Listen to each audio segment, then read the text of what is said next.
ഹരിയോ, എല്ലാവർക്കും എൻ്റെ ഹൃദയം നിറഞ്ഞ പ്രണാമം. കഴിഞ്ഞ കുറച്ച് ദിവസങ്ങളായി നമ്മുടെ കേരളത്തിലെ മുഖ്യമന്ത്രിയും അദ്ദേഹത്തിൻ്റെ പാർട്ടി പ്രവർത്തകരും ഹൈന്ദവ സംസ്കൃതി, പ്രത്യേകിച്ച് സനാതന ധർമ്മത്തെ വളരെ പരിഹാസ്യമാകുന്ന വിധത്തിൽ ആക്ഷേപരൂപത്തിലൊക്കെ നിന്ദിച്ച് സംസാരിക്കുന്നത്. എന്താണ് ഇവർക്ക് ഇത്ര ഈ സനാതന ധർമ്മത്തോട് അലർജി? എന്താണ് ഇവരെ ഇത്രമാത്രം ഈ സനാതന ധർമ്മം വെറുക്കാൻ പ്രേരിപ്പിക്കുന്നത്? അതിന് കാരണം ഹൈന്ദവര് തന്നെയാണ്. സനാതന ധർമ്മത്തെ ശരിക്കും നാം മനസ്സിലാക്കിയിട്ടുണ്ടെങ്കിൽ ഇത്തരത്തിലൊരിക്കലും പരിഹസിക്കാൻ തോന്നുകയില്ല. അതുതന്നെ ചില രാഷ്ട്രീയക്കാർ പരിഹസിക്കുന്നതിൻ്റെ പിന്നിലുള്ള അവരുടെ ആ ഒരു കെമിസ്ട്രി നമുക്ക് മനസ്സിലാകുമായിരുന്നു.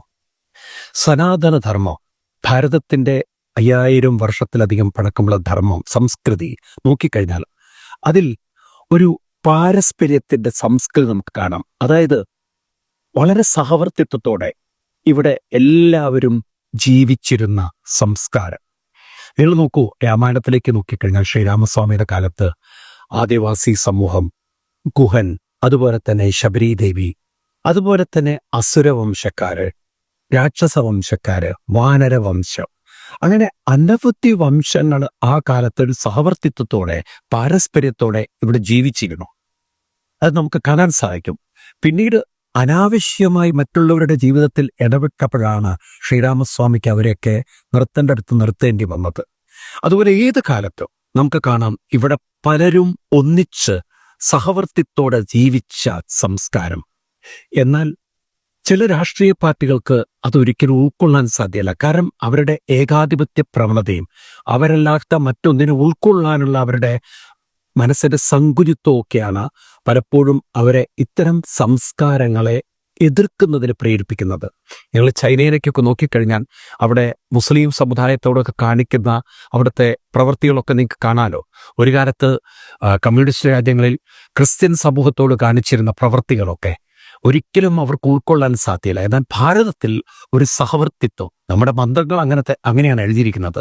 സഹനാഭവതോ സഹലോപുനക്തോ സഹവീര്യം കരവാവഹേ തേജസ്സിനാവതീതമസ്തോ മാ വിദ്യുഷാവഹേ.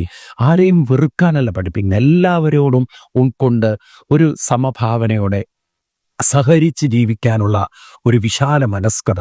അതാണ് സനാതന ധർമ്മത്തിൻ്റെ ഒരു പില്ലർ എന്ന് പറയുന്നത്.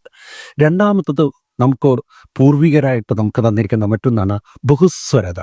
അതായത് ആർക്കും അഭിപ്രായം പറയാനുള്ള സ്വാതന്ത്ര്യം ഇവിടെ ഉണ്ടായിരുന്നു. ശ്രീരാമസ്വാമിയുടെ കാലത്ത് ശ്രീരാമസ്വാമിയെ എതിർത്ത ആളുകളെ നമുക്ക് കാണാം. ശ്രീരാമസ്വാമിയെ അദ്ദേഹത്തിൻ്റെ മന്ത്രിമാരിൽ ജാബാലി എന്ന് പറയുന്ന ഒരു മന്ത്രി എതിർക്കുന്നതൊക്കെ നിങ്ങൾ വാത്മീകി രാമായണത്തിൽ നമുക്ക് കാണാൻ സാധിക്കും. അതുപോലെ തന്നെ നിങ്ങൾക്ക് കാണാം രത്നാകരൻ്റെ ഭാര്യ രത്നാകരനോട് പറയുന്നത് നിങ്ങൾ ചെയ്യുന്നതൊക്കെ നിങ്ങൾ അനുഭവിക്കണം എന്നൊക്കെ പറഞ്ഞൊരു എതിർത്ത് സംസാരിക്കലാണ്. പക്ഷേ അതിലൊന്നും അവർക്ക് വിരോധമില്ല. കാരണം വിമർശനങ്ങളെ ഉൾക്കൊള്ളാൻ സാധിക്കുന്ന, മറ്റുള്ളവർക്ക് അഭിപ്രായം പറയാൻ സ്വാതന്ത്ര്യം കൊടുക്കുന്ന ഒരു സംസ്കാരം.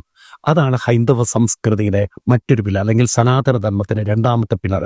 ഷുണ്ണുന്ത് വിശ്വ, ഏത് ഭാഗത്തുനിന്നും എല്ലാം കേൾക്കണം എന്ന വിശാലത. പണ്ട് ഭാരതത്തില് ചാർവാകന്മാരൊരു വിഭാഗം ഉണ്ടായിരുന്നു. അവര് പലപ്പോഴും പല ആചാരങ്ങളെ എതിർത്തവരായിരുന്നു.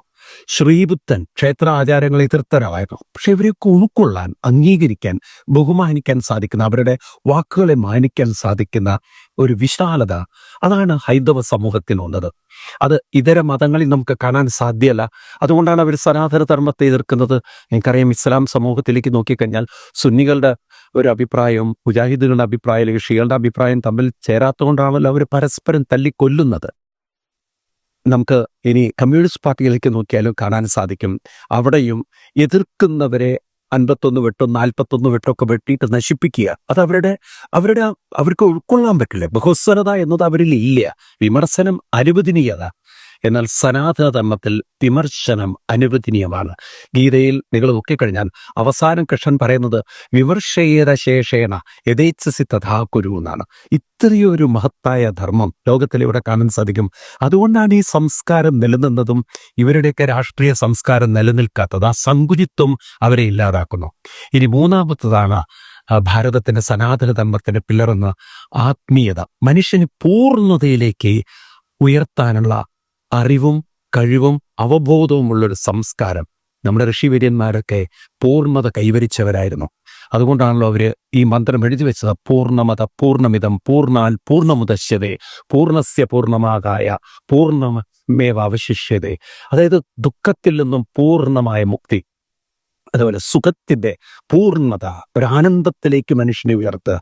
അങ്ങനെ മനുഷ്യനെ സകലവിധ ദൗർബല്യങ്ങളിൽ നിന്നും ദാരിദ്ര്യത്തിൽ നിന്നും വേദനകളിൽ നിന്നും ദുഃഖങ്ങളിൽ നിന്നും മോചിപ്പിച്ച് ആ മനസ്സിനെ പൂർണ്ണമായ ശാന്തിയിലും തൃപ്തിയിലും സമാധാനത്തിലും സന്തോഷത്തിലും സംതൃപ്തിയിലും ഉയർത്തിക്കൊണ്ട് പൂർണ്ണത വരുത്തുന്ന ഒരു സംസ്കാരം. ഇതാണ് സനാതനധർമ്മം.